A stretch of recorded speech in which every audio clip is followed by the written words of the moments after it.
Girl Jazzy J. And I'm Lad Lizzie Dollar, and you're now tuning into It's a Sibling Thing podcast. Yo, come on, y'all.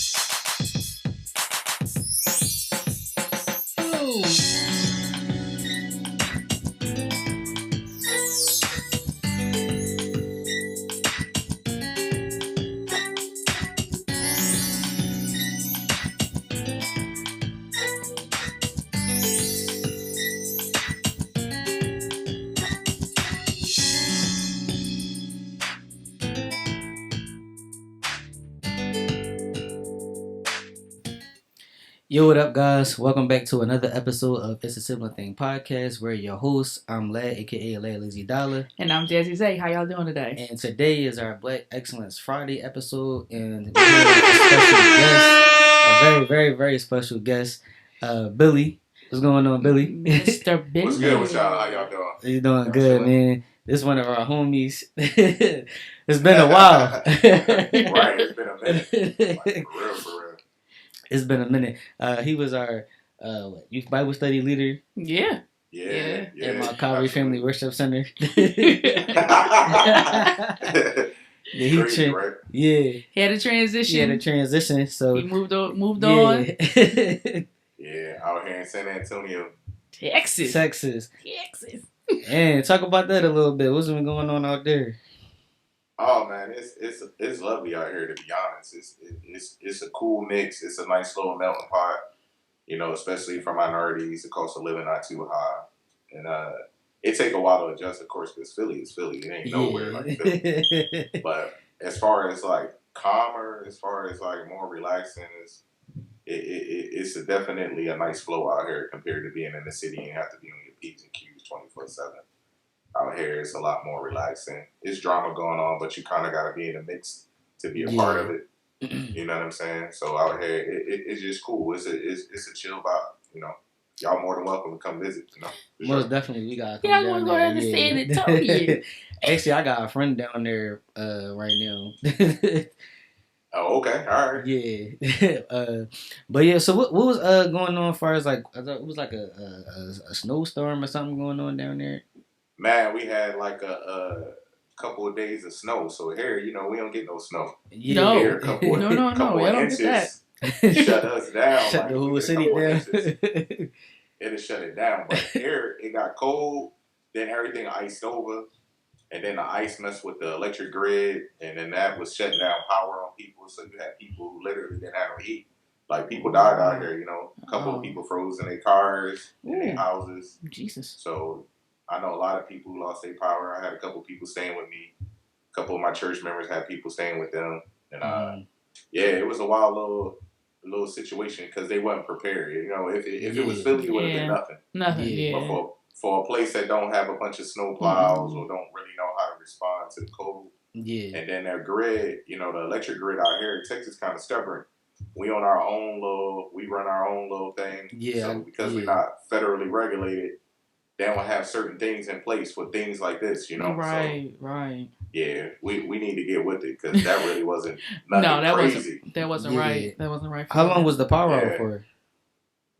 So I never lost my power. Praise I never God. lost my power. Never lost my water. You know what I'm saying? People around me, like my same community, didn't have water. They didn't have power. And for some people, you know, they might have went a week or two without power. It all depends on what your power service was, because you know they got like a major CPS is like their major power grid, and then like back home, I think it's still Pico Energy. Yep. Still Pico. Still Pico. So you know how you could get like a cheaper insurance company, like you could get one of them little independent spots. Yeah. So whoever went with like the independent people, that's probably the ones who stayed in the dark like the longest. Wow. You understand what I'm saying? So wow. Because I'm still on the major grid, I didn't lose my power. But like I said, I know people who didn't have no water and didn't have no power. So I guess it just depended what your neighborhood was, but we ain't had no food for like 2 weeks at Walmart. Like you couldn't get no food, so if you didn't have food, you was stuck. Yeah. Grocery stores was didn't have no new food to replenish because when the power went out, they had to throw away a lot of meat and stuff. Yeah. Yeah. And then trying to get new trucks to come in, it was something going on up top to where they couldn't get to us. So it was just like a bad mixed scenario. You know what I mean? But God is good. He helped me down. We survived. That's good. Plus, you know, I was raised in Philly, so you know. Yeah, you know how to survive. I grew up on kerosene heaters and all that, so you know, you just adjust and make it work. Yeah. No, that's good. Okay, so today I kind of wanted to, well, we definitely, cause you know, I know you got an album out now, so we definitely want to get to that. But before we got into that, I kind of wanted to touch on, you know, just the things that's going on in the world right now, kind of where the state of the world is at with, you know, all of the police shootings and everything. You know, we just had the verdict for the Derek Chauvin and George Floyd situation. But you know, in the midst of that, you know, it was a couple more shootings that transpired. You know, you had the police shooting, the police officer, she mistaken her gun for the taser. Right. I believe his name is Dante, right? I don't want to mess his name up. And then, you know, that was, you know, 10 miles away from where the trial was being taken place. And then, you know, I think the day of the verdict, there was another police shooting. I believe her name is Ma'Khia Bryant. The young lady, 16-year-old that got shot. So I kind of just wanted to touch on that a little bit and kind of, you know, just dive into it a little bit more. Gotcha. So kind of just, you know, I guess you know, what's your opinion on it and the whole situation, and what do you feel like, you know, what's the next move moving forward? Because I feel like, you know, I want to be excited about the, you know, about the verdict. You know, he got with Derek Chauvin, he got convicted on all 3 charges. Right. But, you know, then, like I said, shortly after that, you know, you had these 2 other situations that took place. So it's kind of like, where do we go next? What's the next move? Like, how to feel, like, you know, what's going on? Like, man, I don't know. That's like honestly, I don't know what the next move is, to be honest. Yeah. I mean, it's tragic. It's sad. You know, I especially feel for the young lady who's 16 who was just, you know, shot and, you know, she ended up passing away. That situation right there, that's a little different than some of the things that we've seen because, I mean, you also, you know, you got an officer responding.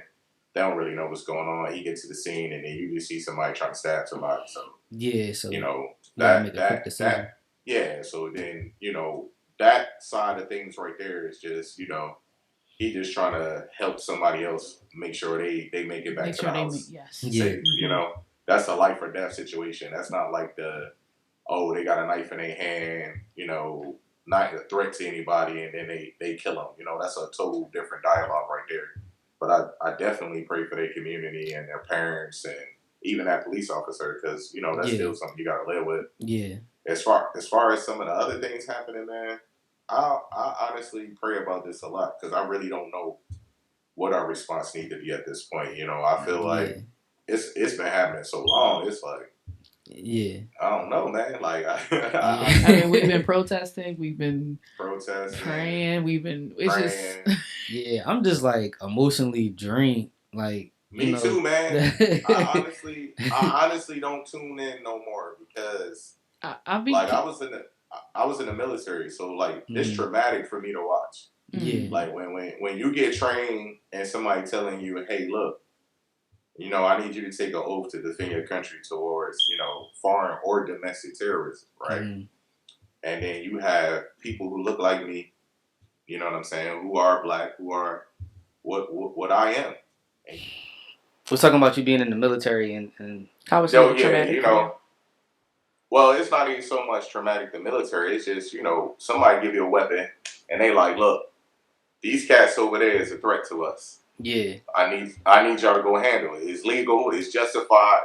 You know, because the government is saying now you can go defend your nation against these people who are a threat to you, right?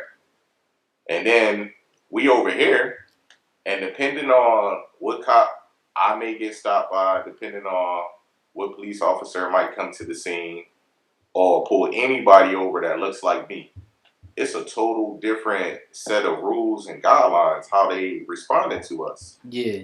And we can clearly see the difference at this point because when you see white males get pulled over or white females get pulled over, they normally make it home alive. Yeah. And a lot of those instances, they have firearms. A lot of them instances, they threatening to kill the police. Yeah. You know, we got situations to where we're being murdered and we have legal justification to carry a firearm. Yeah. You know, we get murdered because we got a cell phone in our hand. We're not getting the benefit of the doubt the way that most of our counterparts or other races get the benefit of the doubt. You know, with us, it's just like a ghost switch 24/7. Yeah. And, you know, me being, you know, coming from that military culture, it's disheartening, it's sad, and it makes me feel away because I feel like, shoot, we just had a lieutenant who was just maced. I was just about to say that. Yeah, you fighting for your country and you still getting treated like. It's crazy, even in uniform, you know, no respect for that man. Yeah. And the crazy part is, the cops is pretty much structured off the military. You know, that's why they have rank. That's why they have sergeants. And I feel like the military is definitely held to a higher standard and to a higher level of accountability when these soldiers, you know, disgrace the uniform or do something that the military deems improper, right? Yeah. But then you have the police, and they so unionized that no matter what they do, no matter how blatant wrong it is, somebody still comes out and justifies the reason for their actions. And at some point, man, it's got to give. Like, this is deeper than just what your party line affiliation is or what your skin tone is. Right is right, wrong is wrong, and life is life. Right. So if it's happening to one, it's too much. And I feel like our energy as people is we upset about it if it's a white person, we upset about it if it's somebody who's Asian. Right. We upset about it all levels of it. Like, we don't have this, we tune in because it's a black person, or, you know, we not like that. Our heart is like, hey, wrong is wrong. Right. And I feel like other folks don't give us that same energy. I feel like we always got to prove. And then it's some craziness that come out, oh, well, he smoked weed, or with the George Floyd, well, he might. Yeah, they try to discredit their character, and it's like, what do they have to do with him having his weed? Yeah, they don't have nothing to do with him dying. Like, if somebody's choking you and cutting off your air supply, whether I took drugs or not is irrelevant. Like, you're cutting off my air supply. Right, like, exactly. The result of that is death. I mean, and these people they're not unintelligent people. Like, they go through classes. You know, it's a vetting process almost. So it's just like, I honestly don't know, man. Like, it's only thing I can think of is, honestly, as black people, we have to become more active in our communities. We need to get back to the good old days where the men would go out there and police their own neighborhood, police their own corners, make sure that the old ladies could get in the house, you know, make sure the elders are safe, make sure that the kids are safe. We need a presence of our own, so that way, when the police presence comes in, they not even needed. Right. You know, we gotta make it to a point to where we taking care of ourselves. Because if we don't, we're constantly gonna have situations with somebody that don't look like us showing up 9 times out of 10, and some of them are just scared to death. To be honest, yeah. Some of them too afraid to even be out there. Yeah. So instead of de-escalating, they just automatically, I just want to make it home to my family. And it needs to be better relationships on both sides of it. You know, being the law in the hood ain't easy. Yeah. You know, most people not going to talk to you. Most people going to give you the same assumption as all police officers. You know, nobody's going to say, oh, this might be a good cop. Just like when they showing up, they not saying, oh, this might be a good kid. Right. Just like they grouping us, we grouping them. And it's going to take some community relations. That's real community relations. I ain't talking about because a shooting happened then we might have a meeting. I'm talking about 24/7, before it happens, right? 365. Yeah, we need more dialogue, and we just need to get to a point to where we tired and we demand a change. And I don't really think we necessarily that tired yet. No, I don't think we're that tired, because if we were, we wouldn't be at this point. Yeah, this would have been stopped, and I'm not advocating violence or nothing like that. But when people become fed, a prime example, right? You had a Capitol riot happen. The only reason you had a Capitol riot happen because that specific group of people said we have to do something to change what we feel like is unjust, right? Right. And they was willing to try to overthrow the government if that's what it took. Right. And I'm not co-signing or saying that's right, but I just feel like us as a group of people, it got to get deeper than just holding up some signs and saying some chants. It's got to get to the point to where they like, hey, if we go this far, they gonna go this far, and it need to be a line that's drawn in the sand, man. That's the only way I know that we gonna get somewhere to where something really changes. I'm talking about every day, not just your once in a blue, your George Floyd instances, because that's the George Floyd verdict is definitely every once in a blue moon, like right. It don't normally happen like that. No. And even that case happened, it was like it was almost like God orchestrated it. Yeah. So that it could even go down, because they was trying to prevent the charges and everything. Like it didn't just happen overnight. Right. They didn't just come out and say, yeah, it took a while. Like Breonna Taylor. I mean, it's so much that it's just like I gotta watch what I say, because my emotional level has become so high with everything. Yeah. And I don't want to just speak and cause more hurt or harm, Yeah, I was just getting ready. I'm glad you just said that, because like with everything, like with the tension being so high and everything, how do we differentiate? Because like, all right, like the George Floyd situation and the situation that happened with the young lady, like that's yeah. So what I was saying was, how do we like differentiate between the situations? Because now it's like when the police shooting happened, is it always gonna like be like, all right, well he next, like he need to be held accountable, like you get you kind of get what I'm saying. I feel like we gonna have people on that side, like, oh, every cop is bad now because he going to jail because he went there. But like we said, those situations were two different situations. Yeah, absolutely. That Showman, he literally was on this man's neck for 9 minutes. Yeah. So he was deliberately trying to hurt this man, whereas though this other cop was trying to save another life. He literally had to make it was like a split decision. So it was a little different, I feel like. And I feel like people should look at it in a different eye view. Absolutely.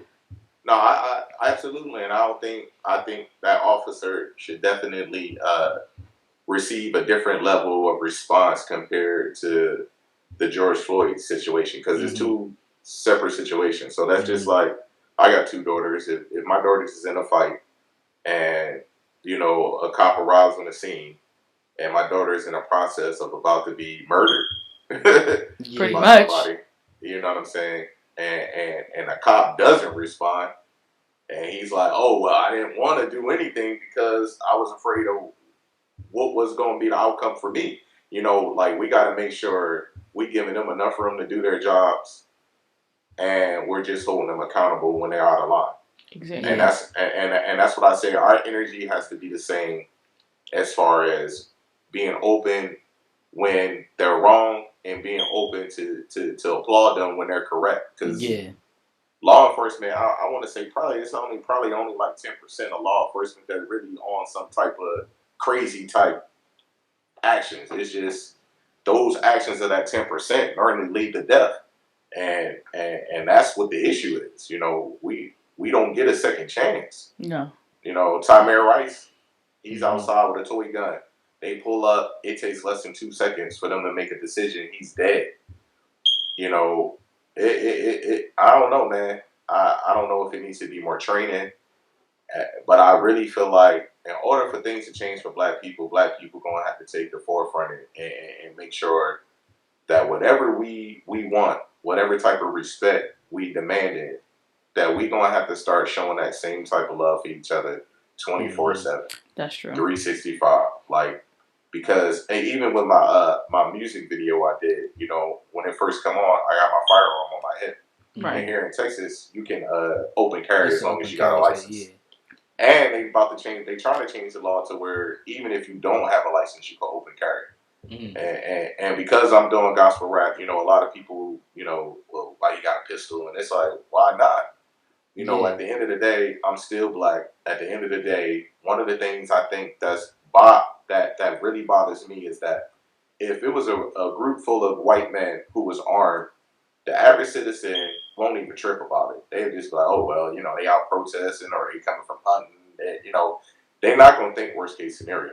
Right. But if me and Lad was somewhere legally able to carry firearms and we chilling and our firearms are showing, when the people are viewing us, they're going to give a total different response. Y'all drug dealers, y'all thugs. We up to something crazy. Yeah. And I'm trying to change that narrative because I feel like when they get used that black people legally carry firearms and legally hunt, legally do all the same stuff that other they groups can of do, people enjoy, then maybe it won't be so alarming when they see us with firearms. Because right now, the only way they see us with firearms, you know, is you know, your movies, you know, your social media posts and you know, and the rap videos. So, you know, they already have this set notion of who we are.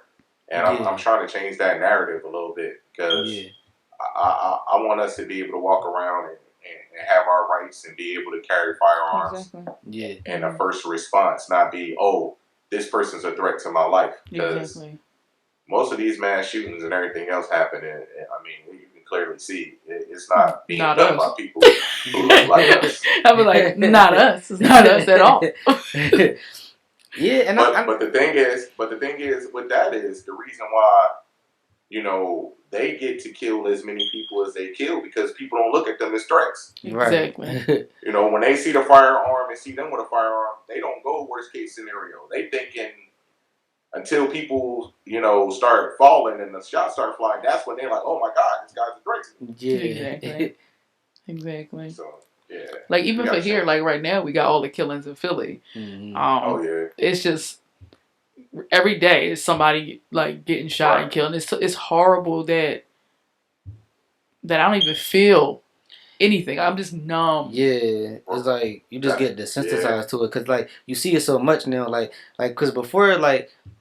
I didn't really pay attention to it because, you know, I don't really watch the news, but it's like now you see it on social media before it's even on the news, so it's just like you can't get away from it. Like you can't escape it. Yeah, it's like you gotta, it's like you gotta focus. You see it everywhere. Like if you don't see it, somebody telling you about it. If you see it on social media, on Facebook, Instagram, Twitter, like whatever, like it's just everywhere now. You just can't ignore it. Yeah, like, I'm just at this point I'm just numb to it. So it's just like you were saying, Billy. It's like we gotta take care of home first, like our home, like when it comes to our communities, we're killing each other, and the law enforcement is killing us too. We gotta stop it somewhere, and it's just somewhere.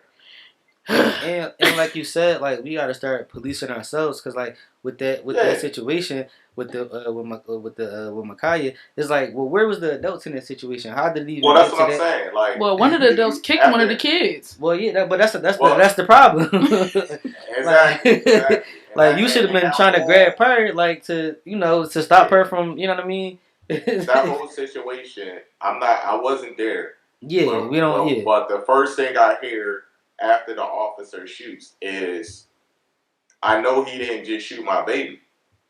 And as a parent, I know, like, I just feel like we know certain things. We know when the cops show up, if somebody got a weapon and they look like we look, yeah, they're not going through a whole process of asking everybody what's going on. No, they're not.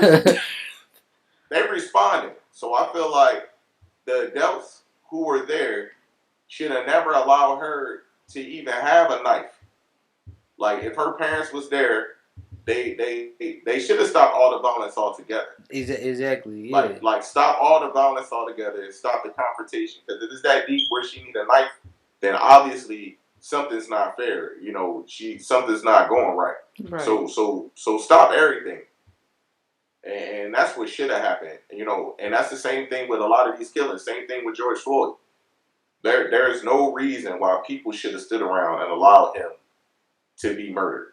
Right. I mean, like some of this just come down to human decency. It come down to common sense. Yeah. And it's unfortunate that people are dying, but it's just like we've become a generation and a group of people that want to, you know, film everything instead of actually intervening and de-escalating things that we could de-escalate. You know, they lost that other guy in Philly who had the knife, and his parents was trying to deal with him, who was having a mental crisis. And I felt the way about the community because I'm like, throw a sheet over top of his head, tackle him. Yeah. Right. The law. Because y'all know he got issues. Yeah. And the cops had already been there like 4 times. That in itself was a blessing. Like, they've been here 4 times already and ain't nothing happened. Yeah. You understand what I'm saying? Yeah, like, yeah. Let's just keep it real. I just feel like we have to do more. And that's why it's important for the church. That's why it's important for whoever the outreach people is at your church. We have to get out in the community. We have to talk to these young men. Somebody got to give them a different narrative other than what they hear 24/7. Exactly. Because if you don't hear nothing to counter the negative that you hear, then nothing's going to change. You know, Philly, the gun violence been like that for over 30 plus years. Just like listening to y'all said y'all numb. It is the same thing when I lived in the city. We was numb. By the age of 16, you done already been to a funeral. Yep. By the age of 16, you already know 3 or 4 people that have been murdered. You know, so in order to survive, your mind naturally desensitizes everything. Yep. You know, we grew up in an environment where police brutality to us literally became the norm. It was like, hey, you know, if you run from the cops when they catch you, they're going to beat you up. Yep. like we accepted norms that we should have never accepted. But then with the police, we do the same thing with ourselves. We accept norms that we shouldn't accept. It shouldn't be cool that you know that your next door neighbor's a murderer and ain't nobody gonna say nothing. Right. But then soon as you argue with this cat over a parking spot or something simple, you might be the next body he catches. Exactly. You know, we just got too many street rules. We got too many guidelines that don't make no sense for life. Right. And I know everybody with the snitching. But I mean, if you got a person that's a part of your community and they killing everybody, killing a person once a week, y'all either gonna deal with that in house or you gonna keep letting this man be a terror to the neighborhood. Exactly. At some point, we need to decide which way we're gonna go. We gonna be street 24/7, or we gonna allow law and order to work when it needs to work. So like this, we gotta decide, man. Literally, this was like last week. One of my friends had called me, and I don't really remember. I know we went to school together, but one of my friends, somebody I went to school with got killed.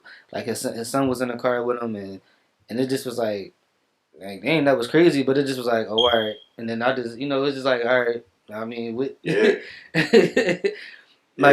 it's just crazy, and it's like it's just no like. Disregard, like I said, like his son was in the car, so y'all just opening up. His son is in the car, like y'all don't even care, like.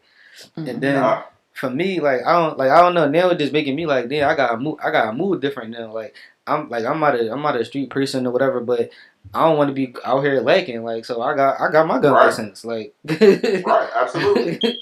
No, absolutely. I mean, that's why it's important for us to get back to us. To get back to some type of respect and some love with each other, because it's getting to a point because of the violence in the city, everybody becomes your enemy.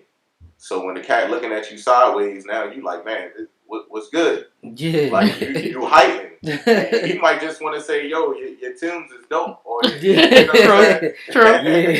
That's true. It's not even on no type of it's no time. Yeah, my God. Man, like the city just got a way of making you so cold hearted, man, that we escalate things that necessarily don't have to escalate. Mm-hmm. So like right now you got your license to carry, right? Mm-hmm. Then you got some cat that his demeanor just seemed off. Mm-hmm. But his demeanor might be off because he's shell shocked too. Yeah. He might have just lost a friend. He might have just, seen something on TV that got his mind crazy. So everybody's in this weird state of mind, and everybody thinks everybody's out to get him. So you got confrontations jumping off that really not confrontation. It's just like, look, I don't want to die. You don't want to die. Exactly. So, y'all trying to protect each other, protect responding. Yeah. Like what you trying to do here? Like we just I'm just trying to be cool. Let me just walk past, get home to my family. That's all I'm trying to do. Everybody just trying to make it home at the end of the day. That's everybody. and the same thing could be said about most police officers. Yeah. When they going through their training in these academies, they are indoctrinated by the time that they get out that everybody and their mama wants to kill them. Mm-hmm. Whether it's a traffic stop, whether it's going to knock on the door for a warrant, they're a part of their training. It is definitely indoctrinated in their mindset that it's probably one of the most dangerous jobs on the planet. Mm-hmm. And when you take in folks who haven't really lived in the inner city, haven't really dealt with black males specifically, because most races really think we got superpowers. You understand what I'm saying? They really scared to throw hands with us. They think we got like this extra supernatural genetics. And that's just by all the false narratives and the information that's been put out there. So when they encounter us, they don't want to throw no hands. They don't want to wrestle. They don't want to just kill you. They like, shoot you dead. Yeah. They like, this a threat. I know he a threat, and he not going to get the best of me out here. So pop, pop, pop. Yeah. And I mean, it's a system that's been created for them. It's just like our system, right? So in the hood, most cats know that ain't nobody gonna snitch, right? Mm-hmm. So that's why you got so many shootings in broad daylight. Yep. They know they could kill somebody, go home, and everybody gonna mind their business. Well, the police also know that, okay, I might be a little antsy, I might be overreacting, but even if I'm overreacting, even if it's on footage, 9 times out of 10, I'll walk. They'll get me off. And so there needs to be accountability on both sides. Accountability for us, accountability for them. And we do have a history where most Ku Klux Klan members, most Nazis, most white supremacists literally have become soldiers, have become officers, so that they can hide amongst us, but still be in a career field that allows them to take out their hatred and their aggression on groups of people that they have a problem with. Yep. And that's one of the big issues too. And they know like these things that you have cops being caught on their Facebook trends and their personal messages with different racial jokes and all types of stuff, right? So it takes a lot to clean up that system, but it takes cops policing themselves. Yep. And just like we asking them to police themselves, then we need to be policing ourselves. I mean, if somebody show up and you know who murdered such and such, you gotta speak up. And you not giving no information, then he gonna be out there and he gonna kill somebody else. Mm-hmm. And like I said, if we not gonna police ourselves, if the men in that community not gonna do something about it, then we need to get to a place to where we make sure that our own communities have a set of guidelines that work for everybody. Because the streets don't love nobody, never have, and never will. Nope. Yeah. So we're gonna wrap up that conversation, but we want to continue to have that conversation. Later. But right now, we want to get to the real reason why we brought you here. Talk about your album that you just dropped. Yeah. And well, so I dropped my album on the 27th of March. It's on all platforms. My artist name is Pound, but I got it listed LB and then Pound after that. The title is Taking Me. It's 9 tracks. My producer, Eddie Versatile Keys, he dope. It's all original music. And it's every song is 9 tracks, every song different. But it'll help even with some of the narrative we having right now. I'm talking good talk. I ain't talking that crazy. But even in my video, I addressed the police shootings. It's a part where I'm standing next to a wall and it said justice for all, who have suffered police brutality. And then it's another scene on there that they're catching it to say racism is the real pandemic. So I'm just putting out good music. I'm putting out good vibes. I'm putting out something to counter the message of just all I do is holler at hoes, smoke, and get money. I know that's right. Change that And narrative. that's not a shot at the industry because there's people out here doing good music. But Yeah. if we being honest, the majority of the music that make it to the radio and make it across our TV screens, the messages ain't necessarily something you want your kids to go out here and mimic. Not at all. Yeah.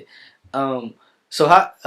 Okay, because I got a couple of questions, but how did you, as far as the album and making music, like how did trying to talk a little bit about how you got into that and what led you into that direction and to making music and putting the album out and Absolutely. So I've been making music since high school days, man. I'm an old head. I always made music, and only a small handful really knew I did music. Like if you wasn't around for the moments, then you didn't know that I was doing music because I ain't never really been trying to be in the forefront of things. You know, I like to sit in the back. I like to be in the corner and not sing. But this time around, you know, you pray sometimes and then God will give you opportunity. So I prayed for some original beats. I was praying for a producer. And it just so happened that the church that I'm a part of, Faith Community San Antonio, one of the musicians at the church, you know, he dope. Mm-hmm. And we had a conversation. We got together. We started getting in the studio together. And songs just start coming together like that. There you go. When you get around the right people, that's what happens. Absolutely. So I'm taking advantage of something I asked for. I asked God for something. He put the pieces in front of me, and when the pieces came, I grabbed them and I ran with them. So that's pretty much how my album got here.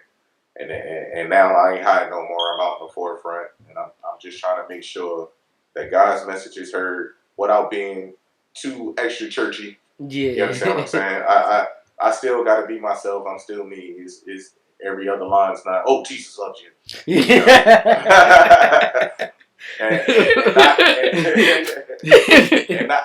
And not knocking nobody who's like that, but I think y'all get my point. Yeah. We out here living real life. We got real situations going on, and I'm trying to deliver God in a way to where no matter what level of faith you at, even if you don't believe in Christianity, you can rock with it and enjoy the music. That's good, cause we kind of had that conversation. Basically, it's like how do you balance being Christian and kind of just still having fun, like, or living in the real world, like without compromising your morals and your values. Like how does that look like, or what does that look like? I think y'all, in a lot of ways, y'all doing it right. So y'all got y'all podcast jumping off. Y'all showing love between brothers and sisters. So a lot of it is just us living it out, and developing a personal relationship enough with God, because the scriptures say, "Work out your own salvation with fear and trembling." Right. Mm-hmm. And a lot of the regulations, traditions, and rules and guidelines we got them from our mamas, from our grandparents and grandmom and them. But then when you get to know the Holy Spirit for yourself, you get to take some time to get to know God. It show you how to be your cool self without necessarily having to be corny at the same time. Yeah. Y'all corny out there. Y'all corny. You heard Billy. He's like, no, I'm feel like, nah. I'm joking. or feel like you missing out on life, because let's just be real. If you love God right now and you a younger person, you trying to abstain from certain things, like, you ain't out here trying to have a bunch of women running in and out, of a bunch of guys running in and out of your DMs and all that stuff, and you trying to hold to a standard, then in that process, you just got to live it, and you got to get to a point to where you comfortable in your truth. Because you'll find a lot of times that if you stand firm on something, most people will change their lifestyle and mimic what you're doing quicker if you hold that place. Like, if you hold that place, that cats a peep game. They'll see what lasts on. They'll see how you move, and they'll start asking questions. Mm-hmm. And I just think it just need to be real. We still need to be laughing. We still need to look like we having fun. We still could go to the movies. We still could listen to comedy shows. We can still do all these things and still love God wholeheartedly. And I think it just comes down to getting to know God for yourself and getting to a level of intimacy with Him that will give you the courage that in no dynamic, like on every dynamic that you're in, you still gonna be yourself, but you're not gonna compromise certain things. Like if you feel it's wrong to smoke, you're not gonna smoke. Right. If you feel it's sex out of marriage is wrong, then you're not gonna do it, because all these things, no matter what rules and guidelines is in place, you still gonna have to be the one to say yeah or nay to them. So, you know, you just gotta be comfortable in your own skin and being yourself. That's what it's about. Have you gotten your answer now? Yeah. Because I keep asking everybody this question. No, I just was asking because it's like I feel like it's kind of like we sometimes it gets like we like be filtered, and it's like you feel like you can't be yourself, like just because you believe in God or you Christian. It's like no, you can still be yourself and have fun. Like to Billy's point is like like I had people come up to me because like people always watching you that you may not know who is watching, and the way I carry myself, people notice that. Like I hang around people of all walks of life, but I had people come up to me like, yo, I like how you carry yourself. Like, you get what I'm saying? Like, I don't have to be a street person and pretend to do that. Like, I'll just be myself, and people respect that, and people hang around me just because of who I am and how I carry myself. Like, you get what I'm saying? Like, and I'm not super like, oh, you gotta be Christian. Like, you gotta be like, I don't do all that. I just carry myself a certain way, and people notice it. Like, I still have fun. I still go out. I probably shouldn't be doing some stuff, but but I'm learning. Like I ain't all the way there yet, but absolutely. I mean, we learn. I'm a little older than y'all, but we learn. I think sometimes we forget. Like, man, look, have fun, enjoy life, and be honest with God. Like, have them real conversations with God. Like, yo, am I doing something that you want me to cut out? Like, and do I need to change the group of people I'm around? But at the end of the day, Jesus was around all the ones who needed help. Mm-hmm. He was around the ones who, instead of about to go use a hammer, he could talk to them and be like, hey, that ain't the way you should deal with us. Yeah. Exactly. Peter, no, don't cut the ear off. Just put the ear back on. I'm all right. But I mean, that people need real people around them. They need real people who love God around them. That's going to talk to them and talk to them in a way to where they can relate it. Everybody, every last one of us have a way about us or have a personality and have a group of people that we could talk to that will listen to us that they might not listen to their mom or their dad. Right. That's why it's important for us to really be saved and still be who we are, and make sure that we giving godly principles. If somebody asks your opinion, then you give them the principles of God. And in doing that, that's when we'll start to see change in the environment around us. But if we just sitting there and everything goes, we don't never got nothing to say about nothing, then that ain't the way to do it neither. Right. We gotta have a voice in our communities. And be honest, God gave us the ones with the power. Like the atmosphere is going to shift to us.